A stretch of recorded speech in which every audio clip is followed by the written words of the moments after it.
Voilà, le maquillage, déjà que ce sont des produits chimiques, moi je me dis que tout produit chimique a des inconvénients.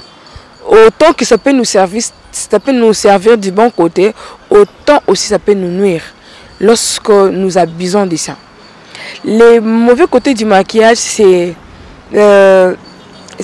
le fait que beaucoup de gens veulent abuser de ça maintenant. Il y a des gens qui se maquillent par semaine, chaque jour. Il y a des gens qui se maquillent chaque jour. Alors ce n'est pas bien. Déjà qu'il faut savoir quel type de peau vous avez. Il y a des peaux qui sont graisseuses, il y a des peaux, il y a différentes sortes de peaux. Alors il faut vraiment faire attention et savoir quel matériel utiliser. Elie lisusu nini ngoye Winner TV mupe pasika bagag ba télé ba théâtre nyoso télé comédie ngavi de loin na s'abonner massivement na Winner TV papa maman mwana elenge mosi elenge mobali to s'abonner massivement na Winner TV ah tiens c'est pas appareil. Fidèles téléspectateurs de Winner Télévision, bienvenue dans votre émission Miroir de Femmes. Miroir de Femmes, une émission socio-culturelle qui vise la promotion de la femme. Aujourd'hui, nous recevons pour vous Madame Aurélia Lukebana, peintre de formation. Avec elle, nous aurons à parler sur l'apport de la femme peintre au sein de notre société congolaise. Bonjour Madame. Bonjour. Comment allez-vous? Ça va très bien, merci. C'est un plaisir de vous recevoir dans notre plateau aujourd'hui. Ouais, c'est un grand plaisir. Merci pour l'invitation déjà. Ça serait un plaisir de partager mon expérience et tout ce que je pourrais sur la peinture. Merci beaucoup. Merci Madame. Avant d'entrer dans le bain de cette émission, pouvez-vous vous présenter pour faciliter la compréhension de nos téléspectateurs? Très bien, merci. Je suis Aurélia Lukebana, artiste peintre, dessinatrice et maquilleuse. Je suis CEO d'une entreprise Kitoko Peinture.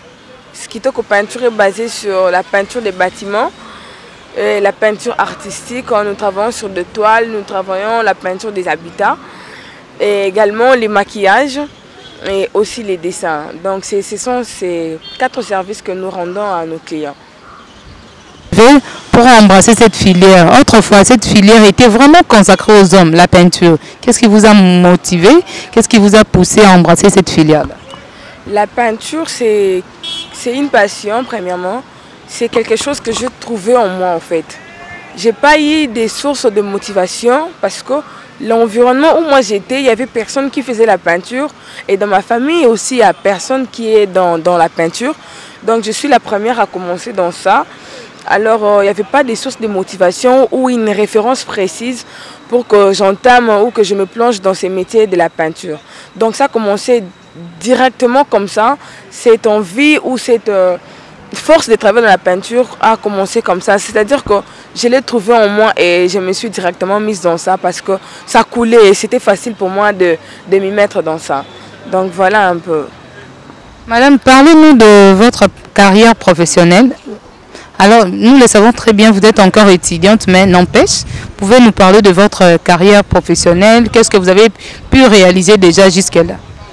Voilà, ça fait 5 ans que je suis dans les milieux professionnels. J'ai commencé à travailler dans les professionnels depuis que j'étais aux humanités. Wow. Ouais. Donc, j'ai commencé la peinture en 3e, mais c'est en 5e partant vers 6e que je me suis vraiment lancée dans le milieu professionnel parce que je me sentais vraiment attirée. Il y avait beaucoup de marchés déjà parce que mes parents d'abord ont cru en moi et ça m'a beaucoup donné plus de force pour pouvoir me lancer. Donc, ça fait 5 ans que je suis dans la peinture, dans les milieux professionnels et j'ai réalisé beaucoup de choses, beaucoup. J'ai peint plus de 15 maisons. J'ai peint beaucoup de maisons. J'ai fait beaucoup de portraits de grands hommes politiques. Je peins Maman Denise, je peins le président Félix Tshisekedi. J'ai peint tellement beaucoup de gens. Et beaucoup d'autres même j'ai oublié. Je me rappelle que je me suis promenée une fois sur les rues de Kinshasa lors d'un match qu'on avait gagné. J'ai peint les visages des gens sans complexe, j'ai fait beaucoup de force et de détermination. Donc j'ai fait beaucoup de choses dans cette vie et je pense que ça n'a pas encore atteint le 99, c'est juste le premier au fait. Il y a encore beaucoup de choses à faire à l'avenir. Madame, dites-nous un peu, d'après vous, quelle lecture faites-vous sur l'apport de la femme peintre au sein de notre société congolaise actuellement? Voilà, je pense que par rapport à moi, je pense vraiment qu'elle n'a pas la même place que l'homme peintre. Bon, je veux parler de la peinture en général pour ne pas parler que de la peinture des bâtiments. Dans la peinture en général, exemple la peinture artistique sur la toile, la femme, elle est considérée normale comme de voir une femme en train de peindre ou en train d'exercer ses peintures des bâtiments. C'est très difficile. Alors, c'est que moi je pense, c'est que nous devons être ouverts d'esprit. Il y a un chaos quelque part, il y a un manque d'information, Beaucoup de gens pensent que la peinture de bâtiments est faite pour les hommes. Alors que c'est un métier que les femmes peuvent faire, je suis la preuve. C'est un métier qui n'a pas de genre parce que pour moi, je me dis toujours, et je ne cesserai de le dire, que le travail n'a pas de sexe. Le travail n'est pas féminin, le travail n'est pas masculin. Donc nous tous, nous devons travailler parce que c'est le travail. L'essentiel pour nous est qu'on puisse se retrouver dans ce que nous sommes en train de faire et de trouver notre intérêt dans ça. Vous voyez? Donc je pense que nous devons accorder à la femme peintre une place autant que nous l'accordons aux peintres masculins, autant que nous l'accordons aux journalistes, autant que nous l'accordons à d'autres métiers. Vous voyez, c'est un métier comme tout autre métier et nous devons être pris au même niveau d'angle et tout. Voilà. Madame Aurélia, d'après vous, quelle doit être la contribution du gouvernement au fait par rapport à ces phénomènes ou soit par rapport à ces métiers de peinture? Quelle doit être la contribution de notre gouvernement? Déjà, ce que notre gouvernement doit savoir au-delà, parce qu'on dit que les talents ne suffisent pas. Il y a des personnes qui sont ici à Kinshasa, beaucoup de femmes qui ont un talent, qui veulent au fait, qui veulent s'envoler ou se découvrir, ils veulent au fait juste qu'on leur donne la chance. Ils ont les talents, mais il manque des moyens. Il y a beaucoup de gens qui manquent des moyens de bord pour commencer ce qu'ils peuvent faire. L'État congolais doit savoir, le gouvernement ou encore les ministères de culture et art doivent savoir ils doivent être des premiers accompagnateurs de ce secteur de l'art. Je ne dirais pas seulement de la peinture, mais de l'art en général, plus précisément de l'art plastique. Vous voyez? Parce qu'aujourd'hui, on voit plus les musiciens, les comédiens, mais il n'y a pas un accent sur la peinture ou sur l'art plastique. Nous-mêmes, les artistes plasticiens, nous sommes en train de nous battre pour pouvoir faire aller de l'avant ce que nous sommes en train de faire, parce que nous avons constaté qu'il n'y a pas vraiment un appui fort comme on le désire, comme on le veut, de la part de notre gouvernement. Donc voilà pourquoi je veux vraiment insister sur ça. Les gens ont besoin de financement. Je vais être clair sur ça. Beaucoup de gens ont des tableaux, mais il manque. Comment est-ce qu'ils peuvent exposer ça? C'est nous-mêmes qui sommes en train de créer des expositions à nous pour pouvoir nous faire valoriser ou nous faire accepter, enfin que les gens aussi se rapprochent de nous. Mais la part de gouvernement, il n'y en a pas vraiment à 100% et on a besoin d'eux. De l'autre côté, vous êtes également maquilleuse. Dites-nous un peu quel est l'apport, l'apport du maquillage au sein de notre société actuelle. Parce qu'aujourd'hui, nous savons il y a le make-up. Dites-nous un peu quel est l'apport du maquillage au sein de notre société actuellement. Voilà, les maquillages, ça n'a pas commencé aujourd'hui. Le maquillage a commencé depuis les temps anciens, sauf qu'aujourd'hui, ça a un peu plus eu de l'ampleur par rapport à la modernité et par rapport à la perfection. Parce qu'aujourd'hui, le maquillage a atteint un niveau très élevé où on peut voir une personne étant remplie de taches, qui n'est pas mauvais, ou une personne qui est brûlée, beaucoup des imperfections, mais quand on la maquille, on sent vraiment que voilà, il y a la main d'une personne ou d'un artiste maquilleuse est passée par là. Pour dire que c'est quelque chose de très important qui doit nous accompagner. Pas chaque jour, parce qu'on ne doit pas se maquiller chaque jour. Ce n'est pas nous, en fait, les maquillages. C'est juste une décoration qu'on essaie de mettre pour nous embellir, vous voyez.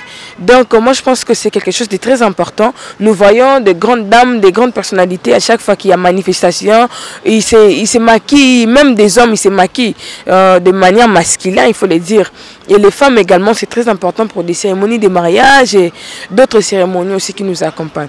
Donc le maquillage, c'est très important, c'est quelque chose qui doit nous accompagner. Et ça a commencé depuis nos mamans et jusqu'à aujourd'hui, ça continue. Donc j'encourage toutes les femmes qui sont dans les maquillages, dans les make-up, de continuer parce que c'est quelque chose qui rapporte beaucoup. Vous voyez, il faut beaucoup de sacrifices pour payer les matériels, mais aussi vous devez être content de dépenser pour payer des matériels parce que ça va vous remporter encore plus. Donc je vous encourage à continuer dans les maquillages, les gens qui les font. Madame, dites-nous un peu, quelles sont les conséquences du maquillage? Est-ce que ça amène aussi d'un côté de dégâts dans la peau ou soit ça crée des boutons, acné et autres? Dites-nous un peu en tant que maquilleuse. Voilà, le maquillage, déjà que ce sont des produits chimiques, moi je me dis que tout produit chimique a des inconvénients. Autant que ça peut nous servir du bon côté, autant aussi ça peut nous nuire lorsque nous abusons de ça. Les mauvais côtés du maquillage, c'est le fait que beaucoup de gens veulent abuser de ça maintenant. Il y a des gens qui se maquillent par semaine, chaque jour. Il y a des gens qui se maquillent chaque jour. Alors ce n'est pas bien. Déjà qu'il faut savoir quel type de peau vous avez. Il y a des peaux qui sont graisseuses. Il y a des peaux, il y a différentes sortes de peaux. Alors il faut vraiment faire attention et savoir quel matériel utiliser. Parce qu'aujourd'hui, au grand marché et partout ailleurs, il y a beaucoup de gens ou des Chinois que je sache, beaucoup de gens sont en train de fabriquer des produits de maquillage. Alors il faut être très prudent et être accompagné d'une personne professionnelle pour vous accompagner à faire vos achats de maquillage et ne pas acheter des histoires qui coûtent moins parce que souvent ce qui coûte moins c'est ceux qui ont déjà expiré ou qui sont mal fabriqués. Il faut avoir un cœur pour dépenser, acheter ce qui ne peut pas nous détruire ou nous nuire, vous voyez, c'est un peu ça. Madame, dites-nous un peu quels sont les objets que vous utilisez dans le maquillage, surtout régulièrement, le faux de teint, les autres. Vous pouvez nous en parler un peu? Oui, il y a des maquillages, maquillage simple, des maquillages de base, parce que c'est différent des maquillages pour soirée, maquillage pour la journée et tout, différents types de cérémonies.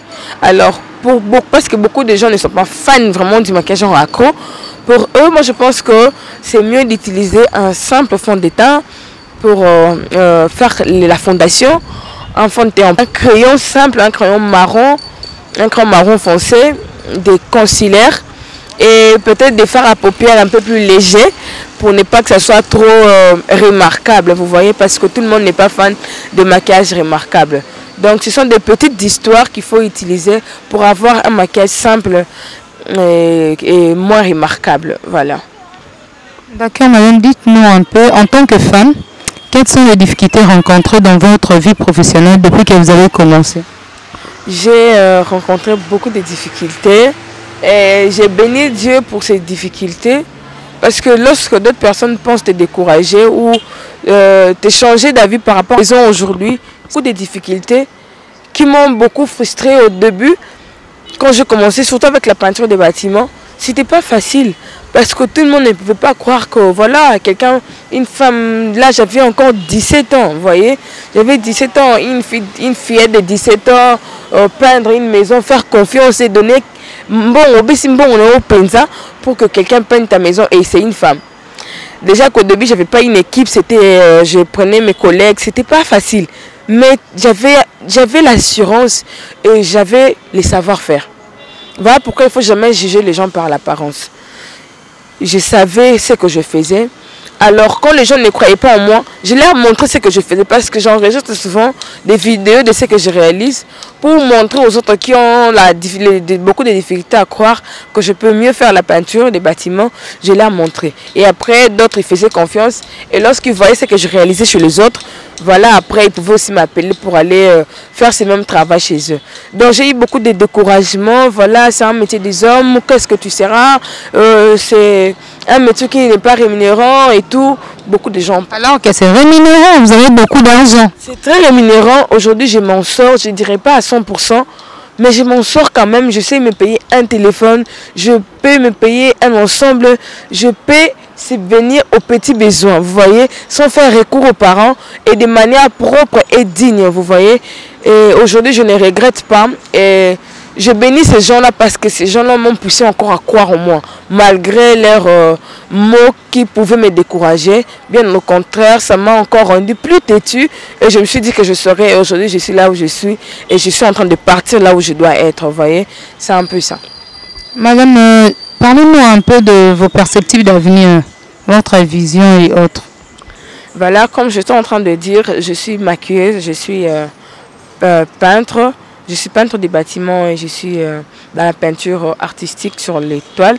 Mais je compte également me plonger dans la peinture automobile. C'est un projet que je compte vraiment faire. Et je pense que si tout va bien, dans les 5 ans à venir, j'aurai mon atelier de peinture automobile où je vais engager des femmes. Parce que ce que moi je veux, c'est que les femmes soient initiées dans ces domaines. Promouvoir la femme. Promouvoir la femme dans mon domaine, dans la peinture, parce qu'aujourd'hui les gens pensent que la réussite c'est seulement dans des institutions publiques ou encore dans des banques, je ne sais pas moi quoi, dans des bureaux officiels de l'État, non. Je pense que dans l'entrepreneuriat, on peut mieux gagner sa vie. Et moi, je vais ouvrir un atelier de peinture automobile.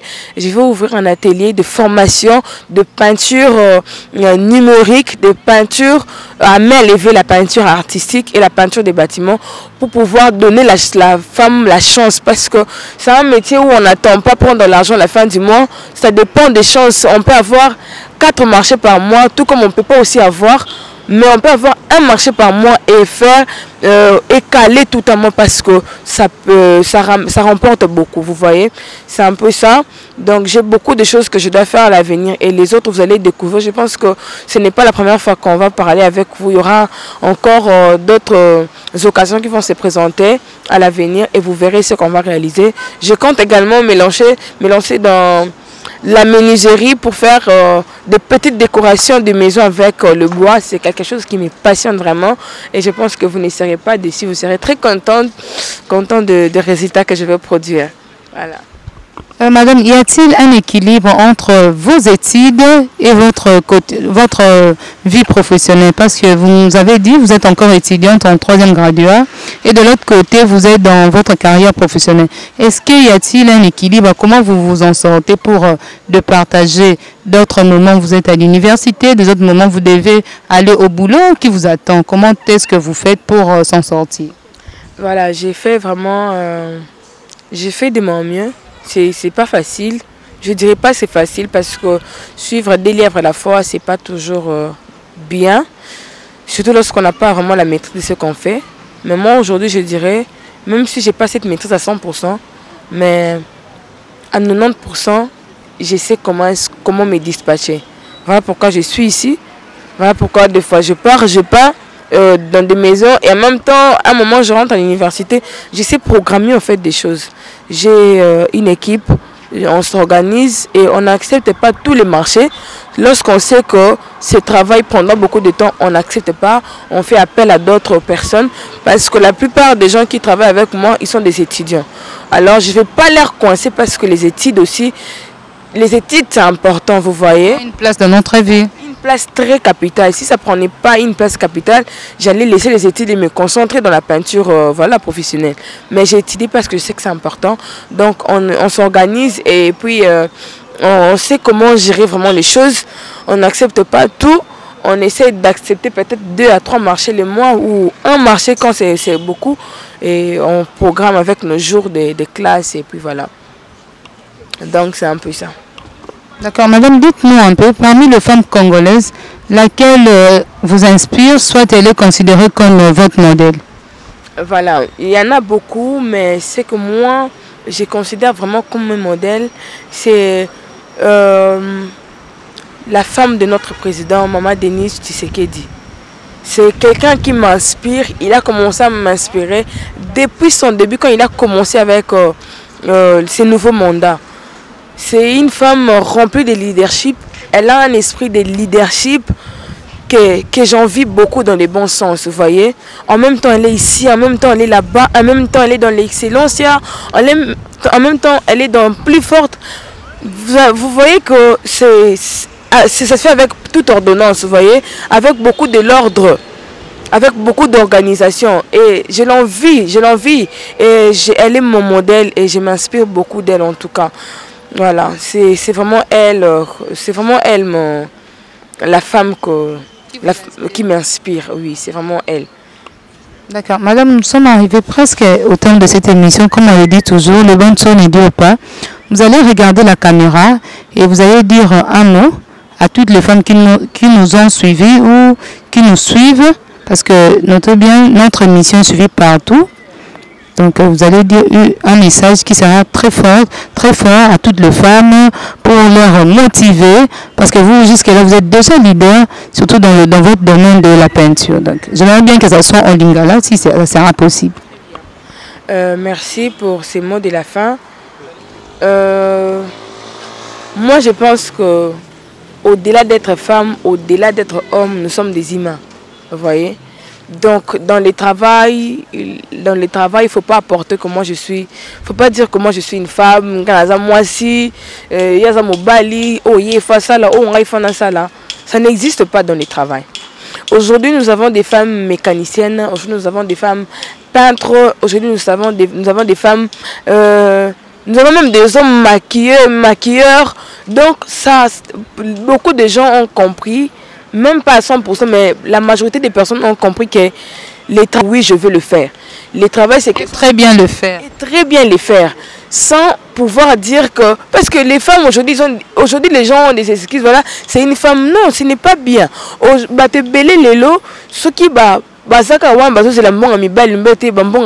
Parce que... Comme ça, il a sa chance, il a se découvrir, puis il a se lancer. Parce que personne ne me dira que voilà, moi je n'ai rien. Tout le monde a reçu un talent de Dieu. Tout le monde a un don. Le problème, ce n'est pas l'État qui veut te donner l'argent ou voilà, il n'y a pas de place, on ne veut pas t'engager. Le problème, c'est toi. Tu ne veux pas commencer. Tu ne veux pas commencer. Ça, l'économie, attends le local qui est banda. Et le Kamouké Banda, on ne sait jamais qu'est-ce qui peut venir après. Vous voyez, les femmes, mettons-nous au travail. Je vais parler plus aux femmes. Mettons-nous au travail. Donnons-nous nous-mêmes donner la valeur. Avant que les gens ne te fassent confiance, tu dois te faire confiance en premier. Tu dois croire en toi et ensuite les gens croiront en toi. Moi, les gens n'ont pas cru en moi. C'est mon père qui a cru en moi en premier. Je bénis Dieu pour ça. Mais la société d'autres personnes, ce n'était pas le cas. C'est après qu'ils ont commencé à me féliciter. Mais au début, ils n'étaient pas présents. Comme toi, la personne qui est en train de me suivre. Personne n'est là pour t'encourager. Mais que c'est moi que je suis en train de dire, c'est comme une clé pour toi, pour que tu t'ouvres maintenant et que tu te donnes la chance de te découvrir et de te faire du bien, de t'épanouir dans les finances, de t'épanouir dans la liberté d'esprit pour ne pas être esclave des hommes. Vous voyez? Je ne sais pas moi dans quel domaine vous œuvrez, mais donnez-vous la chance de vous découvrir et de contribuer à la construction de ces pays. Parce que ces pays n'ont pas besoin que des hommes, ces pays n'ont pas que besoin de personnes qui travaillent dans des banques, ces pays ont besoin de personnes de tout genre, comme toi qui es en train de me suivre. Donne-toi la chance et les autres t'ouvriront des portes. Voilà ce que je peux dire en quelques mots.